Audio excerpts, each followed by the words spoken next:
So Josh, uh, I've thought about this a lot. Artificial intelligence. It it makes us question what we are to be human. Before we could easily compare ourselves to animals and trees and all sorts of dumb things like that, and easily tell what makes us different than a cow or different from. Why are you laughing? What makes us different from a cow? Yeah, we can easily tell that. We easily are able to define we are human, we are not cows. We are humans, we are not dolphins. Even, getting more similar, we are human, we are not a chimpanzee. We can still tell the difference there easily. Um, but with the advent of artificial intelligence, the advent of basically a fake human, a pretend human, a artificial human, a facsimile of a human, that's where it starts to get less obvious what it is to be human. So that's why I'm going to ask you the question: what is human? So what defines human? Yeah, yeah. What makes you a human and a facsimile of a human, an artificial intelligence, I not a human? See, the one of the problems that I have with that whole mindset is that we give them the illusion of independent thinking. So they have a witty retort to something we say, but is that really independent thinking? Are they thinking for their own? You know what I Right? Yeah, mean? I don't think we've reached the point where we have real artificial intelligence. We have intelligence, things that can pretend to be intelligent, like a parrot repeating you, like that sort of thing, right? Uh, The AI we do currently is like that, where it emulates. That's the word I'm looking for. It emulates intelligence, but it's not really intelligence. But one day we will reach that point where intelligence is a thing in these computers. They are able to have independent thought, and with that on the horizon, I don't think it's going to be in our lifetime. In our lifetime, I believe yeah. we will have computers that are their brain is just as complex as ours. So yeah, Well, I mean, you're a huge Jeopardy fan, so like Watson. That's really when it. That was like the first real big introduction of AI, right? The thing that started all the buzz. right. But so talk about Watson. That's a device that makes it so that he was able to understand what was being said and find out what the reply was to it. So he's searching his So great so database I to don't, do I don't that. mean to interrupt you here, Yeah. but you were talking about humanity and what defines humanity, but you're referring to Watson as a he right Right. now. You're not wrong. It, I guess. I mean, Um, so does it? Let me kind of turn it back on you. Does something like Watson have humanity, or I mean, you're addressing it right. as a he, Uh, right? I right. mean, Yeah. But it has no. By looking at it, it has no gender. It no. has a male voice that could easily be changed to a female voice. Right. I mean, Um, it's not. I wouldn't define it as being a thing, a thinking thing. It's a thing that's an expansive database, but it was just a really fancy Siri uh, at the time. so Siri doesn't think. no, not at all. Siri sucks. Yeah, and Watson was that as well. It was the same sort of thing where it wasn't actually thinking, but it was reacting to human input. It's just a very elaborate way of doing that. Uh,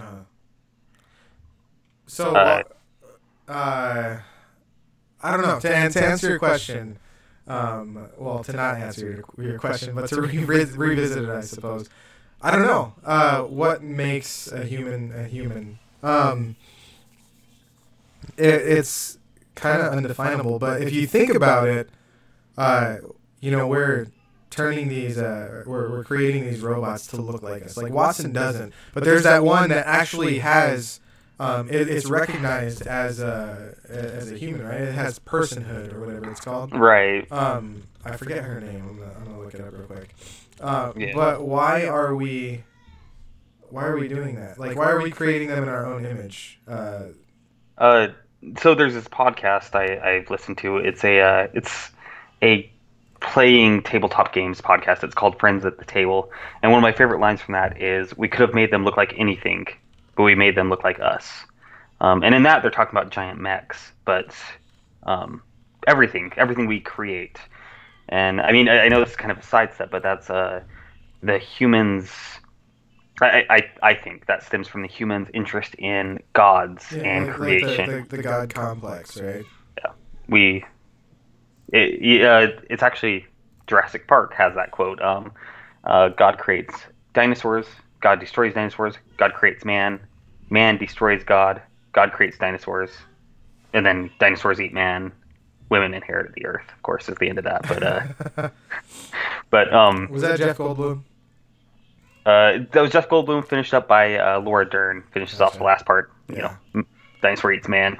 So Woman inherits the earth. this is the one I was talking about. This is Sophia, and Sophia has citizenship. I believe it said she was granted citizenship in Saudi Arabia, but I don't know if you've ever seen her, but she's been on talk shows and stuff. With banter going back and forth. Right. But yeah, I mean, she's a person by all accounts, as far as where we are now with society. Neither you or I are scientists or engineers or anything, but again, her intelligence, from my understanding of it, is not. It's not real intelligence. It's No. emulated intelligence. Yeah, exactly. But okay, ready for me to sound crazy? What is our intelligence real, or are we just emulated intelligence? Our intelligence is first created as babies, as children, by emulating those around us. So we Yeah. are emulated intelligence. So do we have real intelligence by the standards that we're defining in relation to her? No, I mean, I guess I guess you're right. If you think about how if we didn't have the ability to learn everything that we know right now, we would never gone past a certain level of intelligence. I mean, we are, in a way, we are flesh-based learning computers. Okay, so what changes it for you?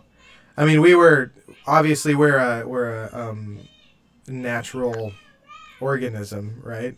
Mm-hmm. We're not synthetic. But aside from being synthetic, what changes it for you? Yeah, what's the difference between us versus, what was her name, Sophia? Sophia. Yeah, what's the difference between her and us? I don't have a good answer for you, man. We are not. I mean, we're complex, right? But we're not that complex mentally. We are a product of our environment. We are defined by our past. The actions we make in the currently and in the future are just the systematic steps that occur. Cause and effect. So I don't know how to define us different than them. I asked you because I was hoping you'd be able to answer it. No, I mean, okay, I don't want to get too, I guess we can't get into this, but, We may always. what do you So far, think we're just gonna get off topic. what's the soul for you? Like, what is that? What is that? I don't believe in that. I believe we are, just we are our brains. Everything that I am is inside my skull, and when the electrons and thoughts stop happening inside this brain, that's it. So you think there's nothing beyond this? Right. I mean, if I believed in souls, it'd make this whole conversation way easier. It'd be like, oh yeah, no, robots don't have souls. Yeah, but there is let's talk about life. We know what life is. Do you believe that a robot has life? I mean, it has sparks of electricity like we have throughout our body. But do you believe that it's alive? No. No. So there is something life. If you change the word, make the word soul and life synonymous for a second, right? You interchange those words, then and that's the definable difference between us, right? Is life. Right. Then that's what makes a human. I mean, and a robot a robot. Obviously, other things are alive, but. If you say that that's the difference, because it could think like we could think, it could have emotions like we would, because it emulates what our facial gestures are as it comes to like our conversation and stuff, but it's not alive, right? Yeah. But why is it defined as not alive, and we are defined as alive? Uh, I don't know. I mean, what you think? You think life is the ability to die? I I mean, so anything that we would define ourselves by, you could program a computer to do. So if we were like, hey, the need to reproduce and continue populating more, that's what defines life. That's what life does. So you Well, have you could them. You have program, them go and build their own. yeah, you could program a robot. Hey, you need to go build more of you. You need to reproduce. Like Yeah. you could make a robot be able to reproduce itself. Yeah. Yeah, I don't know the answers to these questions. That's kind of why I want to talk to you about it because Well, so let's talk it's such about weird stuff. the future, right? I mean, we know that there's a robot that has a citizenship. We know that robots are doing so many different things as far as production and stuff, new businesses, and just that's the direction we're going. Everything's going towards technology. So, is that something that I mean, do you really feel like it's going in a direction where we're building these robots to end up emulating ourselves, where we'll have relationships with just human and robot, and you know what I She mean? wants Like, to marry a toaster. well, I mean, there are people who do that though. I mean, there's a Right. guy who married a VR singer, pop singer from Yeah. Japan. So There's a there are definitely people who are going to do it. But if you could build, if you could go there and build the person you want to be with, and you have a lab where I mean, because they've already done that kind of stuff too. Like Yeah. they grew a fetus of a goat or something artificially, Right, completely artificially. I mean, take more back toward like the relationship thing. I mean, there's real dolls, which are like very realistic sex dolls, Yeah. and I mean, if you could, and those people are spending thousands of dollars on these real dolls. If you go to the sim guys and be like, "Hey, pay me a bit more money, and I'll give it a personality that you can then, those guys would probably pay for that. Maybe not Yeah. all of them. Maybe some just want a very complicated fleshlight, but some of them, that's what I like to call real dolls. Very complicated. Fleshlight. Elaborate fleshlights is what it, no. But but seriously though, like some of them would want one that can Yeah. emulate a personality, could be a robot that And- they can also have sex with. and You think know about that's it- the thing people want. Like manufacturing's not huge on it right now, so it's expensive. But as society starts to drift towards that, it'll end up being cheaper and cheaper to where you could easily buy them, and then that could be just how it is. That could be the norm. Or Right. you could store your sperm, and someone stores their eggs, and you pick what you want your child to look like based off of that. You could even start doing selection of characteristics and shit right Right. now. You You ever can do see that that movie? now. Gattaca? Uh-uh. Oh, it's a weird one. It stars Jude Law, Uma Thurman, a couple other people. It's about that. Like this guy was born naturally, and then his parents were like, "Oh man, we screwed up. We should have made the perfect child." So then his younger brother, is genetically modified to be perfect. Uh-huh. And then, yeah, it's just a movie about him like trying to blend into society and pretend like he's not natural because the fancy companies, only want to hire people that are perfect, and so Yeah. they want your genetic makeup. So he pretends to be Jude Law, because Jude Law is like a handicapped. I can't remember. It's been years since I've seen this movie, but Jude Law plays like a Olympian or something like that who got a spine injury, was bound to a wheelchair. So he pretends to be Jude Law, uses his DNA to get a job, yada yada yada. But it's not that far flung of a concept of that, being stuck genetic stuff being a thing. I mean, just like last month in the news, Elizabeth Warren, I think she's a congresswoman or a senator, I believe, Senator Warren, she did a DNA test to prove that she was partially Native American. Uh-huh. It's like we're already currently in time, we are at the point where genetic tests are being used to prove things like that, Yeah. and it's not a good precedent, I don't know. I mean, I kind of see the future going that way, though, to where it's. I don't think. I don't know. I mean, if we could build the perfect partner with all the characteristics that you want, and aside from knowing yourself that it's a robot, and it had a smooth transition, that it just looks like a normal person, it acts like a normal person, and you would never know, people would definitely do it. Yeah, yeah. I mean, that way they don't have to worry about all the difficulties of finding a proper relationship and whatnot. Get something that's Exactly. programmed to love you. Exactly. And as soon as the stigma is lifted from that, then more and more people are going to do it. Yeah, and You know? also turning an off switch in the back of their head is a lot cheaper than a divorce. That's So true. That's true. Reprogramming. yeah. Oh man, I've been with this blonde robot for a few months now. I'm just kind of tired of it. I'm gonna flip off the switch, put on a brown wig on her, and then flip her back on. Done. Yeah. I got a new wife. Yeah. Um, I'm being completely facetious here. Of course, I it bums me out, but I mean, humans are human. We've always been monsters. This isn't a recent thing. Just technology is making it easier. I guess. Yeah. I don't know though. I mean, if we were that cut and dry like robots are, and if we were to just say, hey, they say they outpopulate us right now, right? And they were programmed to maintain the environment that they live in, they would not be destroying it like we were. You know what Yeah. I mean? They would do exactly as directed. They would go on with their lives, but maintain the environment.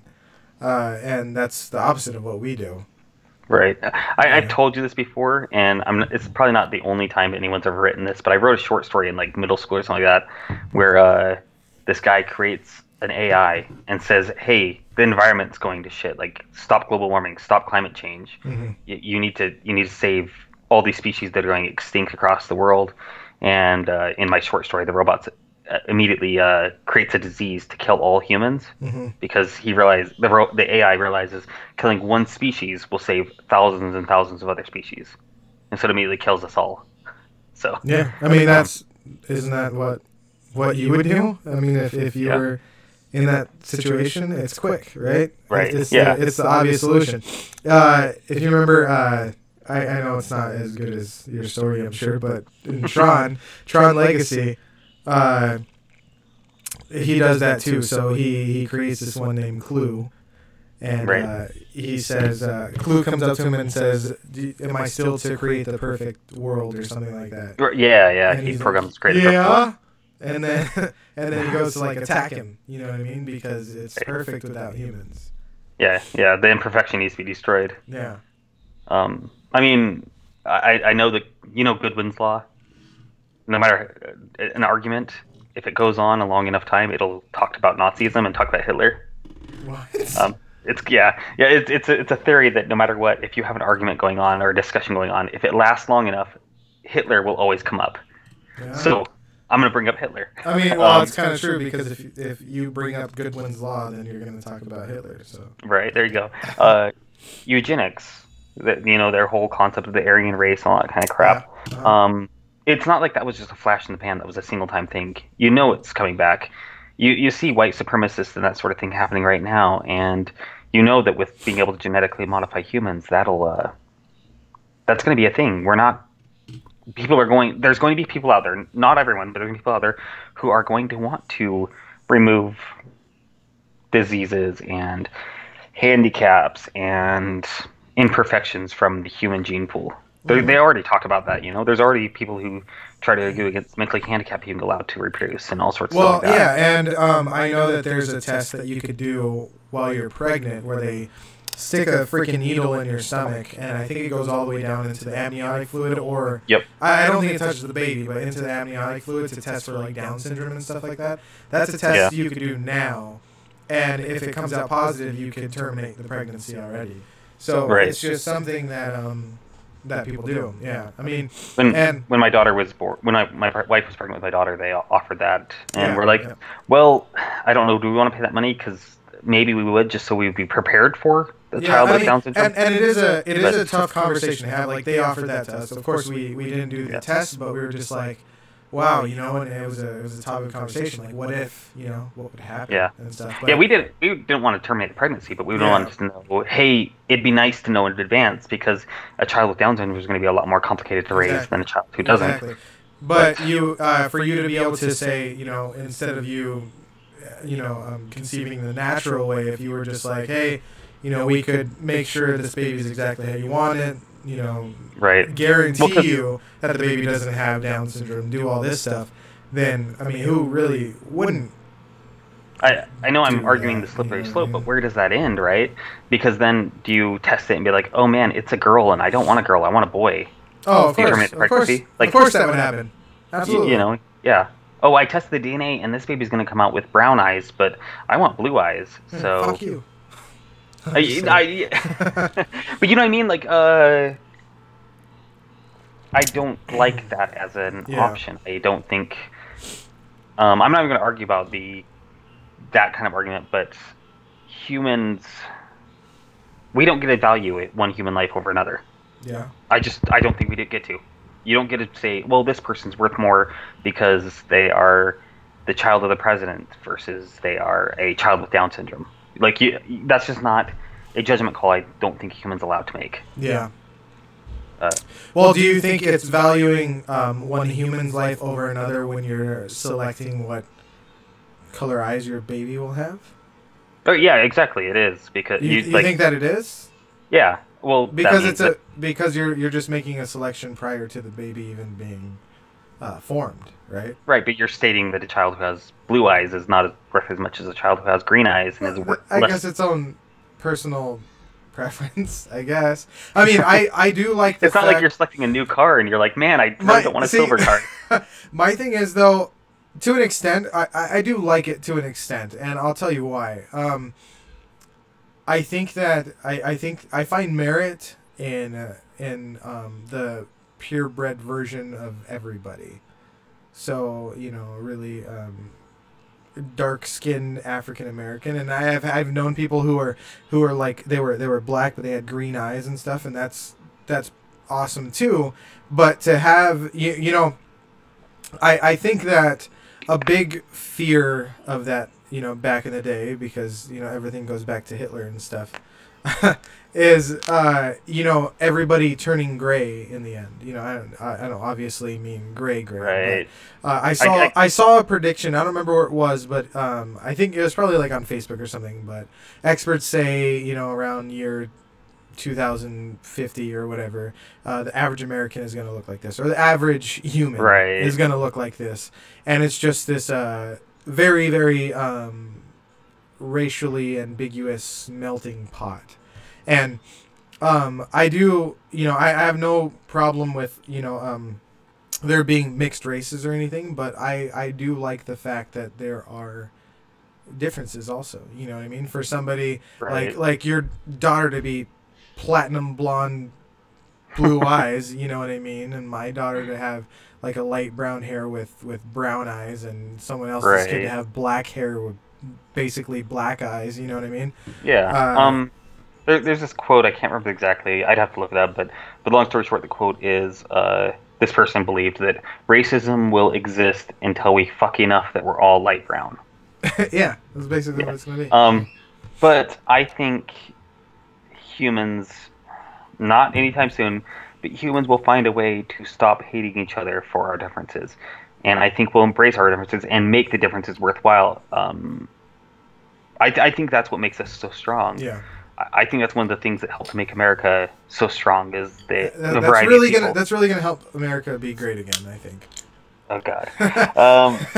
No, see, it's like, and I agree with you. I don't think it's everybody becoming the same. I think it's everybody embracing their differences. They don't need to, Exactly. like, everybody doesn't need to be the same. I mean, everyone should acknowledge that we're different, but we just don't need to judge people on being different. And there's differences all the time. There's people who are quirky and annoying.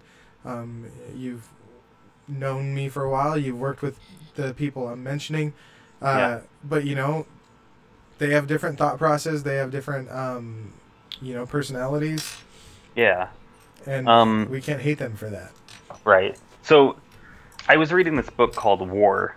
I can't remember the name of the author right now, but it's a thick book, like 800 pages long or whatever. But it talks about war and humanity's relationship to war, and it talks about before war, the tribalism and the combat between them, where it wasn't really like full out war. It wasn't army versus an army. It was ambushing each other and secret attacks and that sort of thing. Just one tribe attacking another. Yeah. And defined the people we were attacking at that point by the ones who look different than us. That's who we attack. We are fighting for territory against these ones who look different than us. Um, so the reason why I bring that up is because we are we are naturally inclined to hate those that are different than us.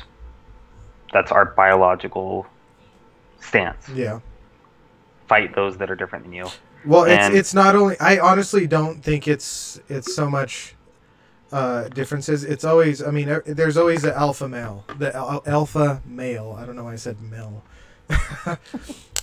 Alpha male, right? So if somebody owns more, has more, is more powerful than you, your immediate reaction is to take them down. And people fall into. I wish I could.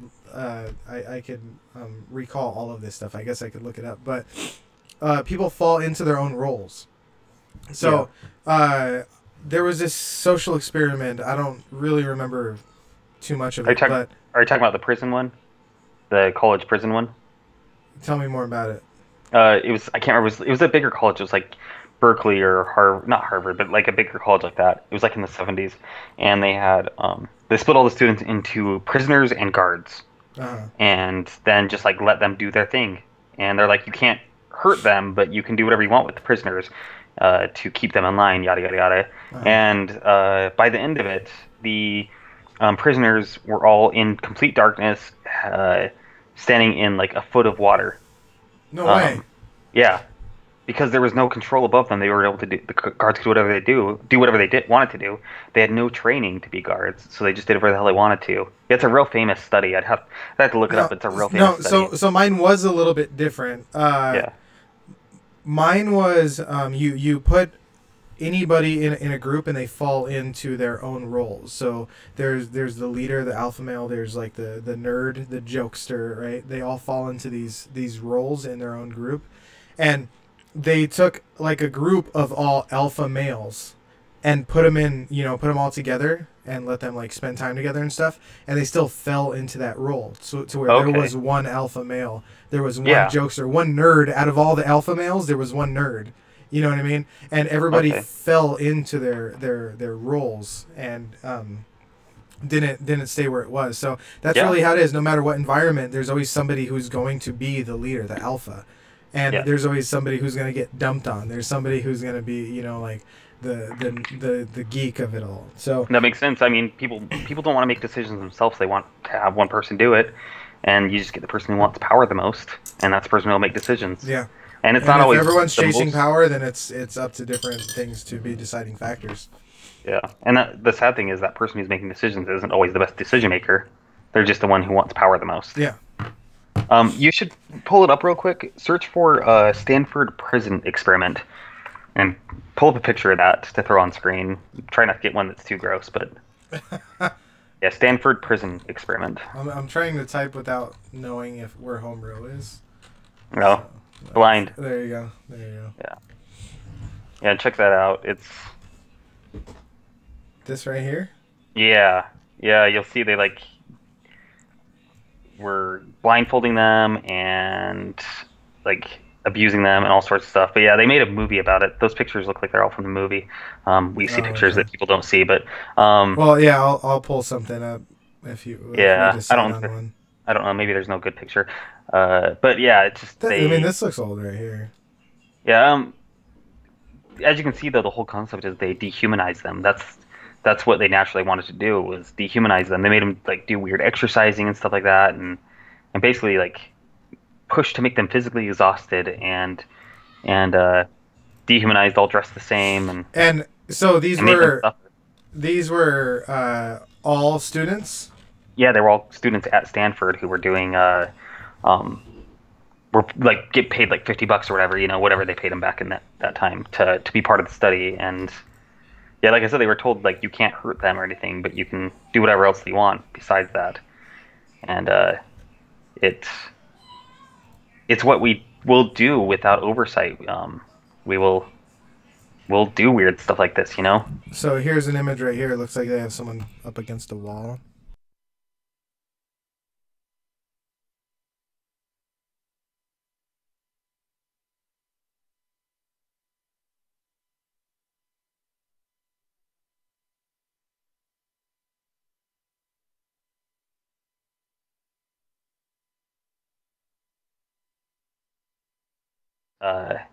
this kind of actually talks about what defines humanity, what is humanity, um, is part of what we do in relation to each other. Uh, I feel like part of our humanity is our cooperation with each other. Yeah. We survive together. Yeah, well, robots can survive together, though. They could cooperate. Yeah, you're right. I don't know. I don't know how to define humanity. I don't know what human is. You keep shooting down every single one of my definitions of human. Well, I mean, you were doing the same thing to me when we started. I know. This. No, that's what we got to do to each other.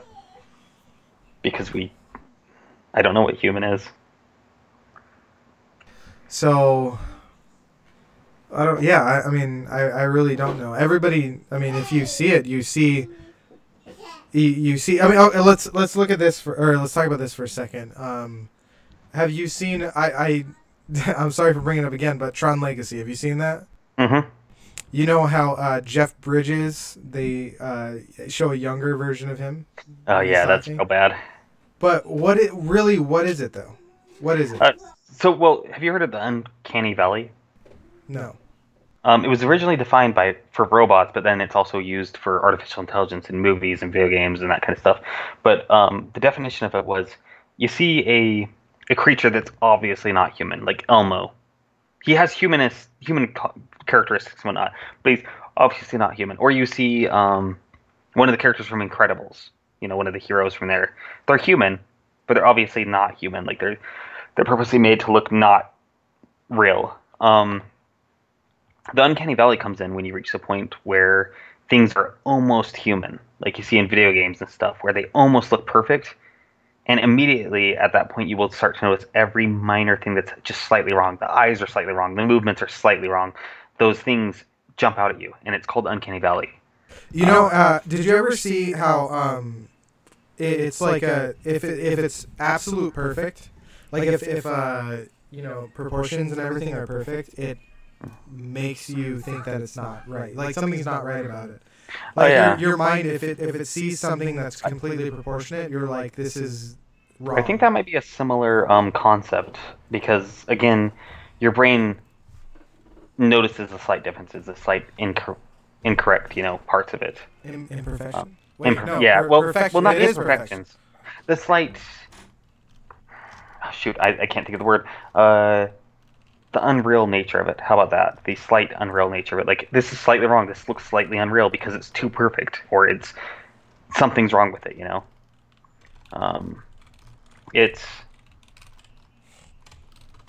We in human brains we're built to recognize other humans. So yeah, definitely that's part of that.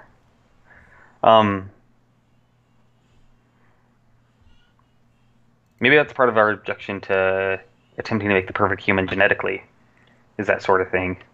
Of like, no, we are supposed to have problems. Like, my beard doesn't grow in correctly, right here. Like, it's supposed to be like that. Yeah. I don't have perfect eyesight. That, those kind of things. My hair doesn't grow perfectly like I want to. Like, our imperfections are part of how we define ourselves, I feel like. Because our imperfections are part of the thing that makes us unique from each other.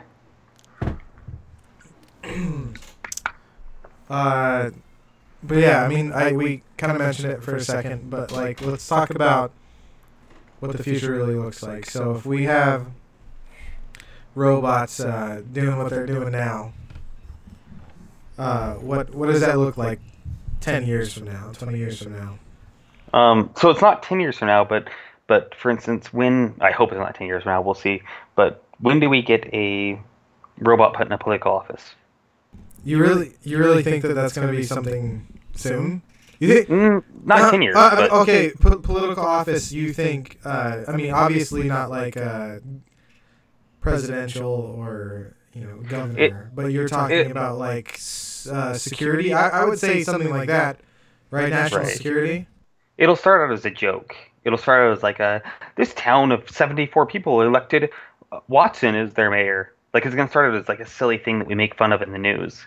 I think that it would be something that would happen on some, certain aspect, and I think definitely defense, because if you put it in defense, you're like, okay, this is what our, probability is for repercussions and blah blah blah blah. Yeah. I would see it as defense, and I wouldn't see it as like a humanoid robot, but I would see it as like a series of cameras and lots of computers put together. Right. And that's what it would be. It would be a given name just like Watson. Matthew Broderick, long time ago. Yeah, there's a computer in that called Whopper who's doing that exact thing. He's calculating the risk of civil or of a Cold War, of a nuclear war, and that sort of stuff. We may have disconnected. No, I'm here. Oh, okay, sorry.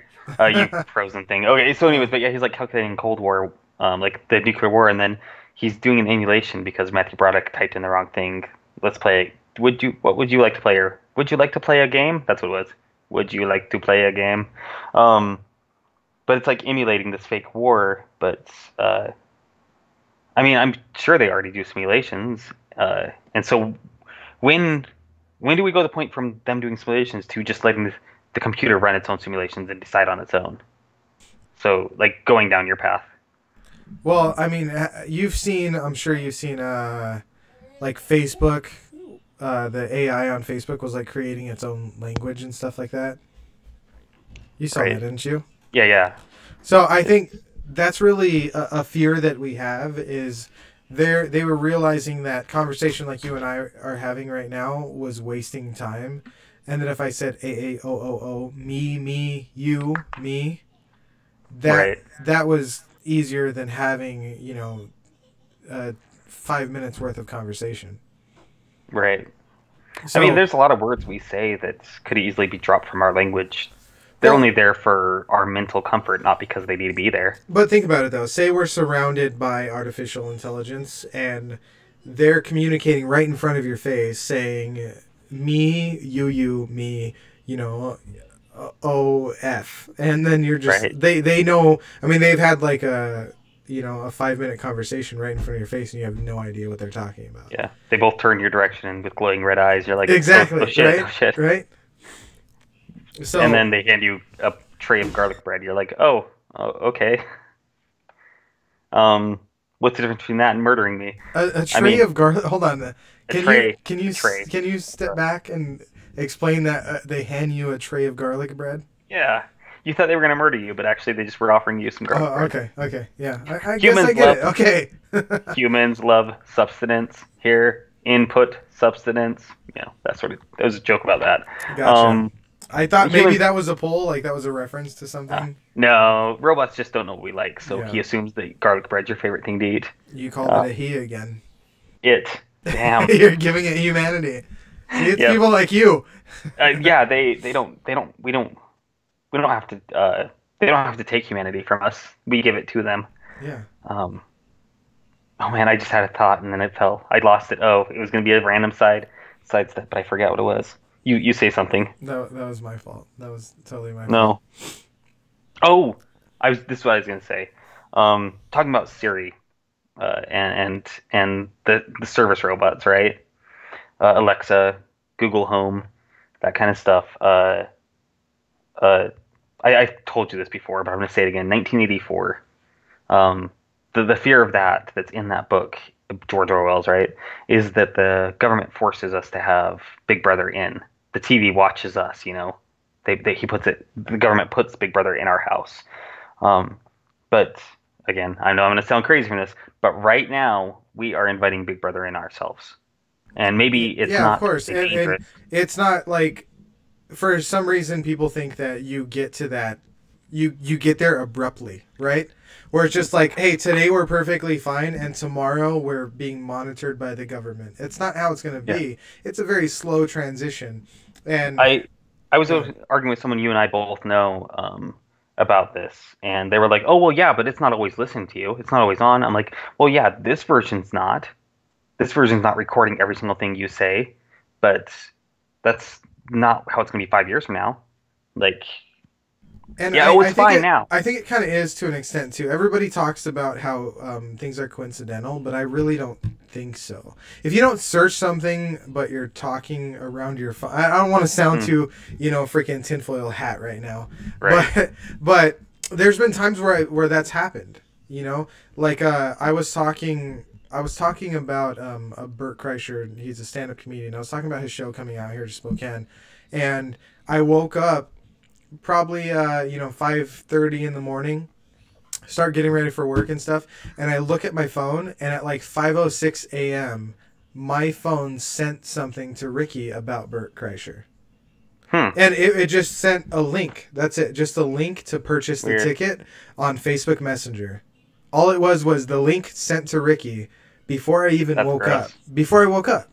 That's And it gross. didn't make any sense, you know. No. And I looked at it. I looked at it a couple times because I scrolled up, and every other message between us had a date on it and a time. But this one just had a time. It had no date on it. Because when it has no date, it's today.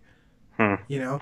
Well, I mean, along with that, I hate when I'm shopping for Christmas gifts on Amazon, and then I jump over to Facebook or something like that, and there's an ad for that thing I was just searching for. Oh yeah, of course. It's always like that. But And people. It's people too. You know what I mean? You're talking about Big Brother and stuff, and I unplug my webcam even if my computer's off. You know what I mean? That's just me. Yeah, I don't blame you.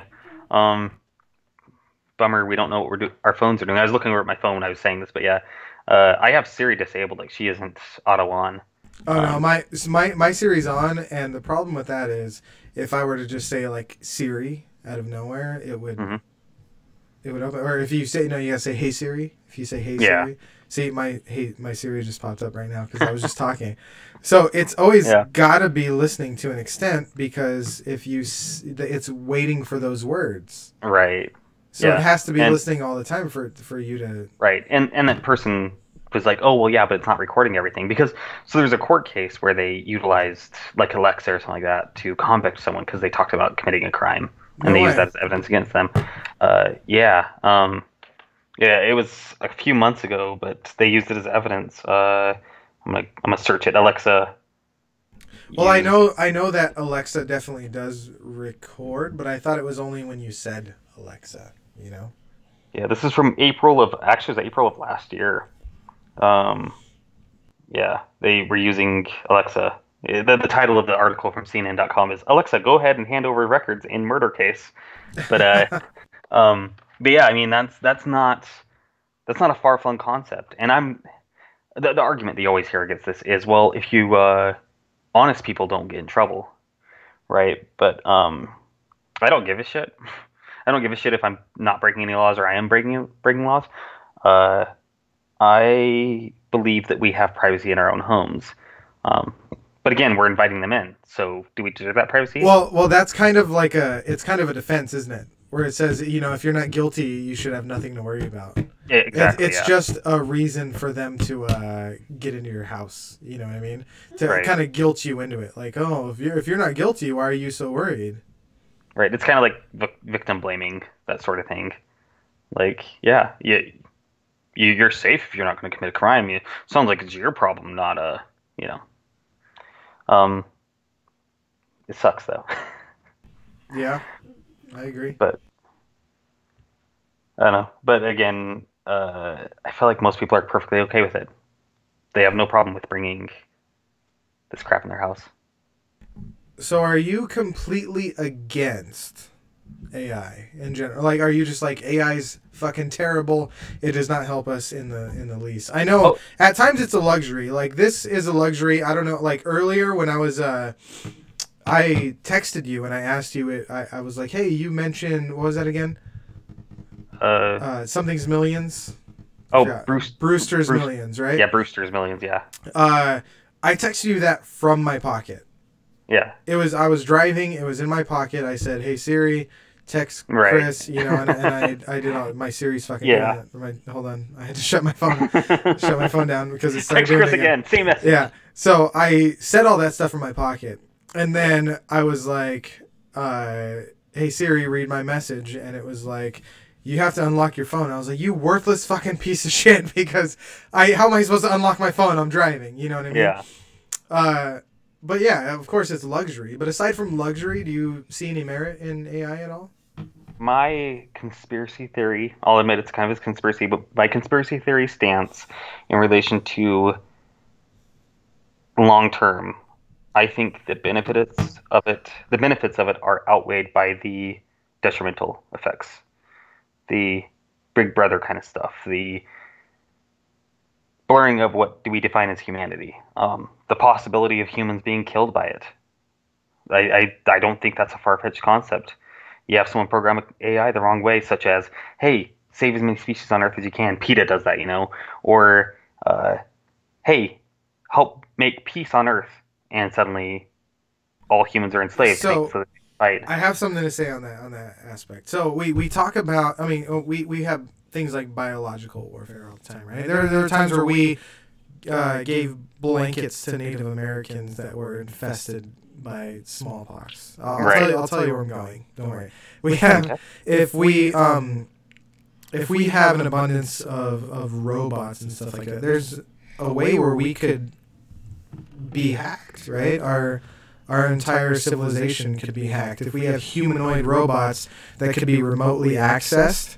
Right. That could be a part of warfare. That could be the Trojan horse, right? And oftentimes it's not even built by the U.S., so that could literally be like a new version of the Trojan horse, where it's slowly slipping in through our gates, we're inviting it in, and then we're attacked from within, right? I mean, yeah, I believe that if nuclear war ever happens, the nukes are the second weapon to hit us. The first weapon is the weapon that hits our network and tries to take down our network. Course. So that Yeah, I mean, and they talk about, EMPs. EMP. I was gonna say VAP, but that's something different.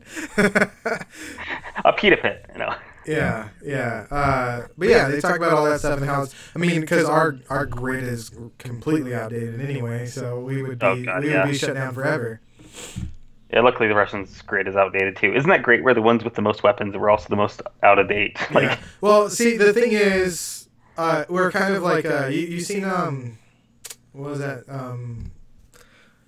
Nazi movie? It always comes back to Nazis. Inglourious Bastards. Oh, okay.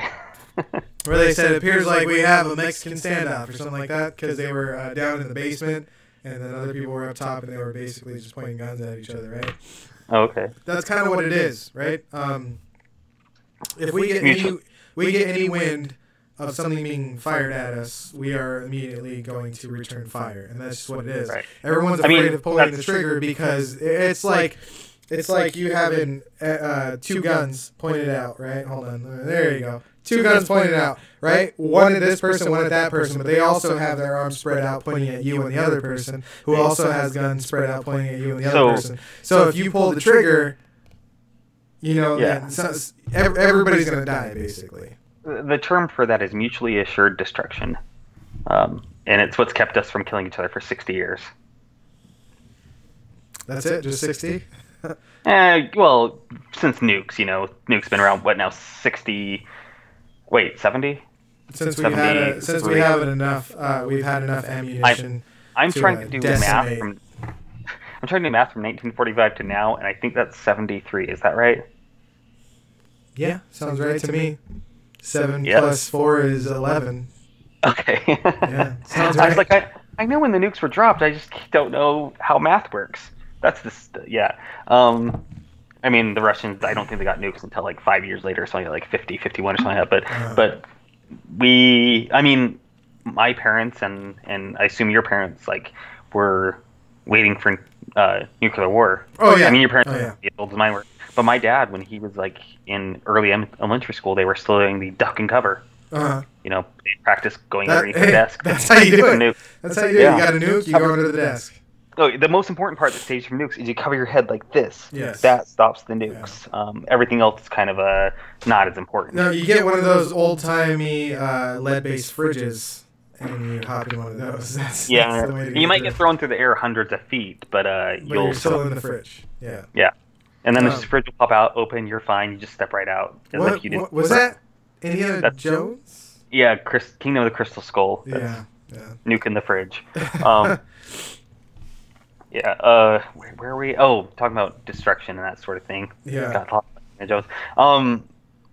But again, if we put that in somebody else's hands, and we put it in the hands of an AI that some human programmed, where is that possible mistaken programming? I don't even trust humans with it. Do we want to trust a robot with it who makes decisions without a human input? No, of course not. And conservation of their life is different. Like for me and you, we have to. If we are planning on pushing that button, we need a bomb shelter. We need all of this stuff. If they have a database that they could be uploaded to, that's conservation of their own life, right? I mean, Yeah. they could always be rebuilt, but them Right. them living on forever doesn't need to be in the current body. I put body in quotes, but body that they're in right Right. now. Same So vessel, same container. Yeah. Isaac Asimov's iRobot has the three laws of robotics, and I got to remember them right now. It's first law is you shall not harm a human. The second one is you shall not that you shall obey humans. That's what it is. Yeah. First one is you shall not harm humans. The second one is you shall obey humans without breaking the first law. And the third law is you shall not let yourself get hurt without breaking the first or second law. Um, and that's the whole it obeys humans, but it doesn't listen to humans while hurting other humans, and it has to protect itself at all costs, but without hurting humans and without disobeying a and human. disobeying humans. So a human could essentially tell it to kill itself, and it would have to listen.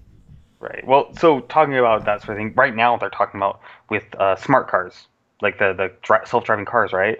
Yeah, They're like already the Teslas and stuff. Yeah, they're already programming and planning things such as if that car has to hit a human, then because it's going to crash, right? It has to hit a human, a pedestrian. It is already programmed to decide: do I hit a fat person or a skinny person? Are you Old serious? person or- Because it has more protection? Well, yeah. Well, it has to know I'm going to kill a human.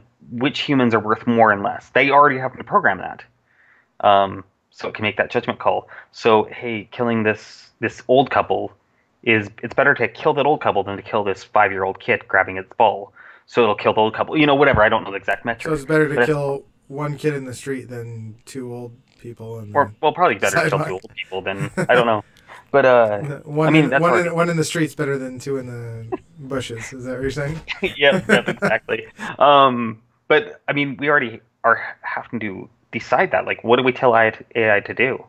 If it's going to have to kill a human, it decides which ones to kill.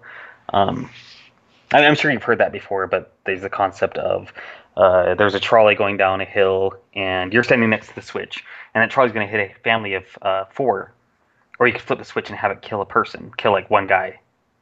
Do you flip the switch? Yeah, typically, I'm sure everybody would say yes. You kill one person instead of the family of 4, right?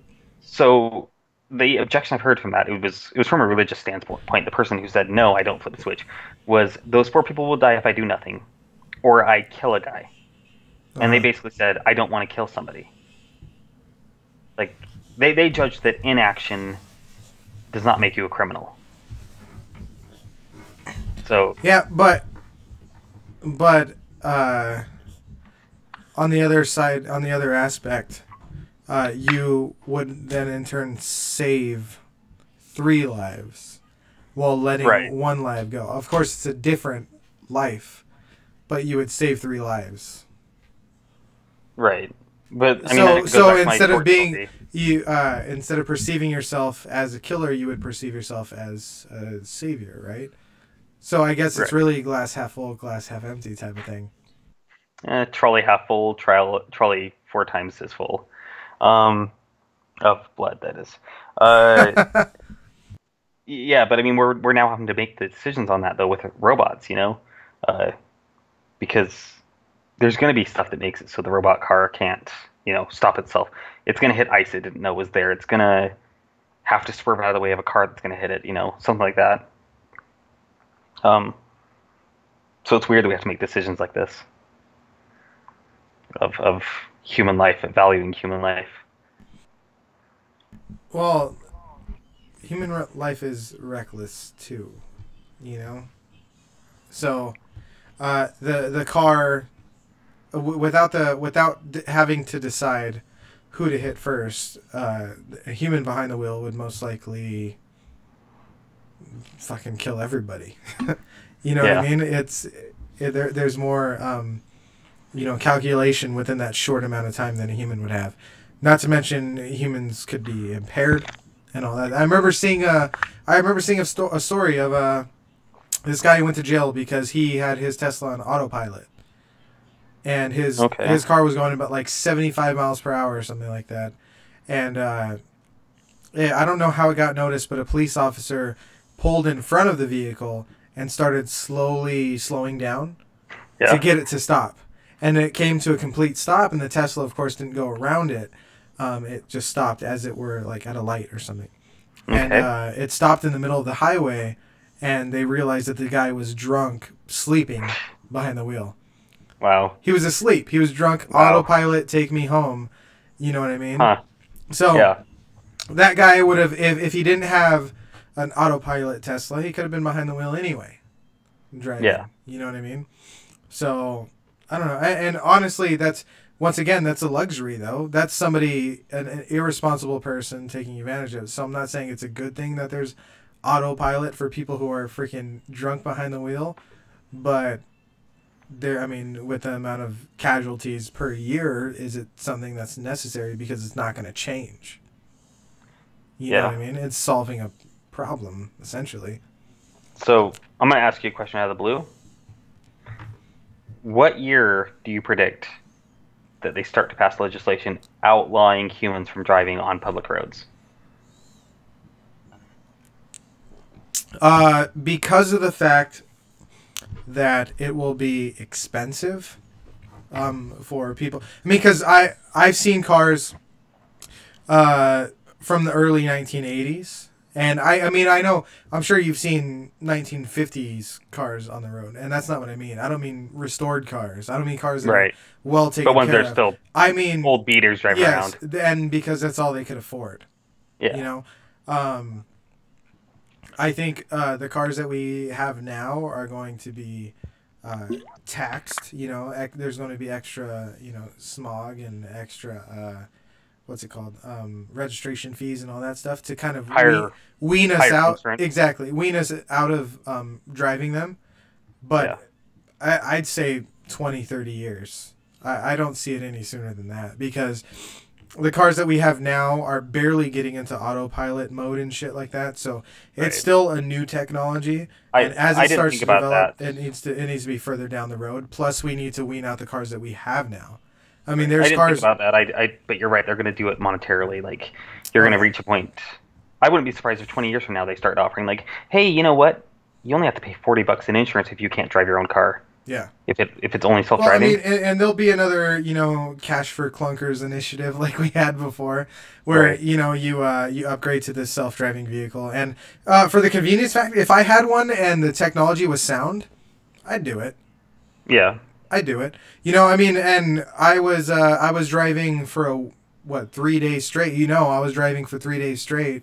Right. Around Washington State, and I was hitting. It'd be great not to have to do it. And I was hitting what's it called? What the hell is that called? Son of a bitch. Why can I not think of that? It's not autopilot. It's not cruise auto drive. Cruise control. Jeez, why can I not think of that? I was hitting cruise control and just taking my feet off the pedals. You know what I mean? And Yeah. I was the only one. I mean, there was no one in front of me really. There was no one around me, so I was just cruise control and just relaxed my legs for a minute. And before that week, honestly, I never did cruise control. Yeah. I never did it, but it's convenient. But you know what happens when you're on cruise control? You kind of stop paying attention because now you have Right. you have one function now. That one function is steering. Stay within your lane.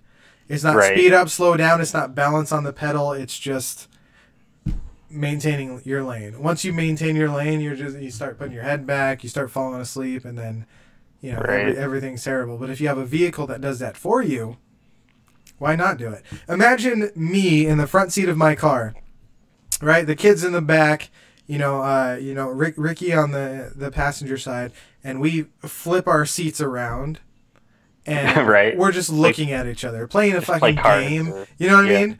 And not worrying about where the car is going. Like, Yeah. that's amazing to me. Right. We do it we do it in an airplane. We have a human, flying the plane. Right. But for you to just kick your legs up, people go on public buses all the time. It's a luxury. You're traveling, but you're not spending your time traveling. You're spending your time in other ways. And I think that's a good thing because we all have a limited amount of time and we waste way too much freaking time. We really do. If I'm the one driving and if I could turn around and spend quality time with my family instead of driving a vehicle, that time I will never ever get back, and I will spend those 3 hours on this long road trip of spending time with my family instead of driving the vehicle. Yeah. So on the flip side, one of the most common jobs, one of the most prolific jobs in the country is truck drivers. Yeah. And where do those people go get jobs when that's all automated? I think Walmart actually had a couple automated trucks. Did they not? They were maybe testing it. Yeah, maybe they were just testing it. But I do remember seeing something along the lines of that. We're super close to that being a thing. Yeah, and that'll be the first industry that immediately just jumps right on it. Oh yeah, those robot trucks. It's going to be freight. It's not going to be convenience. It's going to be freight because we have a lot of merchandise that we move around. So yeah. I agree with that. That will be the first industry and not necessarily. I mean, does it really have to be trucks? I mean, we have ships that have freight on it. We have everything. I mean, we have planes that fly freight across the country through FedEx. We have UPS. Yeah, I mean, I want to send something down to California. That shit gets flown there. It doesn't get driven. Right. So, I can see that happening. But where do they go? I don't know. I mean, the future is going to look different. The future is going to be. I don't know if did you see the Johnny Depp version of Willy Wonka? Charlie and the Chocolate Factory? I turned it off. Okay, so if you watched the beginning, you would have known that Charlie Bucket's dad used to work at like a toothpaste factory. He would screw on caps for the toothpaste. Okay. And over time, they replaced him with a machine that screw on caps for the toothpaste. But he became the mechanic who repaired the machines, right? It's going to be different jobs, but I don't think it will be less. But even if it is, the future looks like this. If you own the machines, you make the money. If you don't own the machines, then you're poor, basically. Right. Because, to talk about politics for a second, because that's what I'm going to do. Income disparity keeps increasing. It has gone in a straight increase for disparity of rich versus poor for the last 40 years straight. And I see a dystopian future. I see that future that's real gross with corporations being more powerful than countries as a future and being monetarily powered by robots and AI doing their jobs. So that's exactly what it is. Because think about it. If everybody thinks of this future where robots are doing all of the work so we could kick our feet up, lay back, and just relax, right? Well, if you're not the person who owns the robot that's doing the work, you are not going to kick back and relax. Yeah, somebody's still going to give you the product. They're still going to sell you the products. If everything is automated, everything in the world is automated, it's not going to be this this communist society that we live in where everybody gets stuff. It's going to be you trying to convince this person to give you something. But what happens when cash itself is no longer worth anything? Oh man, I don't. What is it then? Robots. We need to talk about that later. But I think so. When we don't use cash as currency, we don't use money as currency. I think it has to be currency something else. topic. Something else is valuable. Yeah. You know what that means? The world's longest profession. That's what it is. Everybody's going to that. That's our sex robots. They do it better than us. Yeah, of course. You remember the movie AI? AI. Yes. It was directed by Stanley Haley Kubrick Joel Osment, right? Yeah, he's in it. Yeah, and Jude Law plays a sex robot. Really? Yeah, he's like a sex robot. This is the second time you've mentioned Jude Law during this. Yeah, Jude Law, dude. All my futures have Jude Law in it. I won't lie. Seeing Jude Law in AI, I'd probably have sex with him. Oh, okay. He's a sex robot, dude. What about seeing him in? What about seeing him in I Love You, Philip Morris? I haven't seen that You movie. I haven't should seen it? have. No. Oh, dude, it's weird. Wait, that's not Jude Law. That's Ewan McGregor, isn't it? Is it? Shit, you're right. That's Ewan McGregor. And, No, you didn't see Jude Law in I Love You, Philip Morris either. It's Ewan McGregor and fucking Jim Carrey. Jim Carrey. You're Yeah. right. He was fucking Jim Carrey. You're right. I didn't know what the fuck happened in the beginning, and I was like, all right, this is not appropriate. It was just like I thought it had to do with the cigarette company. I thought Philip Morris is a cigarette company, right? I think so. So I thought it had something to do with cigarette company, like like thank you for smoking type of shit. Yes. So I started watching it, and then immediately, very first scene, I just shut it off, and that's the last time I haven't seen that movie. Yeah, so be prepared. It has nothing to do with cigarettes. And Jude Law's not in it. And Jude Law's not in it. Yes. Man, Jude Law didn't give much screen time in this movie. It's weird. Right? When's he coming? He's not. Yeah. Oh man, he's just a cameo, I guess. I've always really appreciated him and Robert Downey Jr. in Sherlock. I like. Oh, yeah. I really like that movie. They're making a third one, aren't they? Yeah. Yeah. Yeah, that's great. Anyway, so we've really made a real roundabout conversation here. Yeah. But okay, go ahead. You were saying so. Go ahead. So, no, I was gonna say I think we've kind of reached the end of this. Was there anything else you want to bring up? I agree. I think we hit the same thing. So, yeah, robots are definitely a thing of the future, and we've talked about things that would be beneficial. And honestly, I'm here to enjoy life, and I think that if it makes life a little bit easier, I'm for it to an extent. I think the short-term gains from robots are going to hurt us. I think the virtual assistant that I have here is not entirely necessary. I think the organization, and it will take years and years, decades for us to get down driving, AI driving. Yeah. But for artificial travel, you eliminate that human error, I think there will be a lot less deaths. Yeah. In the meantime, it's going to suck. You know what I mean? Because imagine everything moving as a smooth wheel, right? One vehicle that needs to follow the vehicle in front of it by that much because everything's communicating. Yeah. So imagine you being the sole old school driver.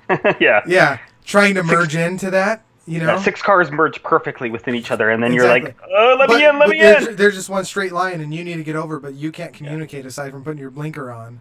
But everything's running perfectly around you. You can never make that merge over there. You'd be stuck. Maybe they'll recognize the blinker, and then they'll split open and be like, "Human, you may merge." Right, but then you're making them less efficient. Yeah, because now that one has to slow down for you. And they can't trust you. They can drive bumper to bumper to each other, but they have to be careful with you. It has to take into account your human error. Stupidity. And human error is going to be a slight in the future. That's gonna be part of the Me Too movement soon. Where the robots are gonna be laughing at each other. Terror is human. Yeah, right. What are you, human? That's gonna be their insult to each other. Excuse my friend. He's a little human. Yeah. Wow. No, guys, really, I just had grease on my grabber arm. No, I'm not a human, I swear. You guys are so mean. Right? Man. Anyway, I think it's been pretty good. I think we had a lot of good things to talk about this time. Yeah. I think you had another potential topic, did you not? What are we going to talk about next time, Chris? Oh man. Well, you mentioned currency. We could talk about the future of currency. What was the other one I had? I texted you, but it was on my old phone. I don't have my old phone near me. Yeah, that's true. Anyway. I got a new phone that has more Siri in it than ever. No, it's the same amount of Siri. All right. This was good, though. Anyway. Yeah. I'll talk to you later. Thanks, everybody. Thank you, sir. Whoever listened. Yeah, thank you, guys. Bye.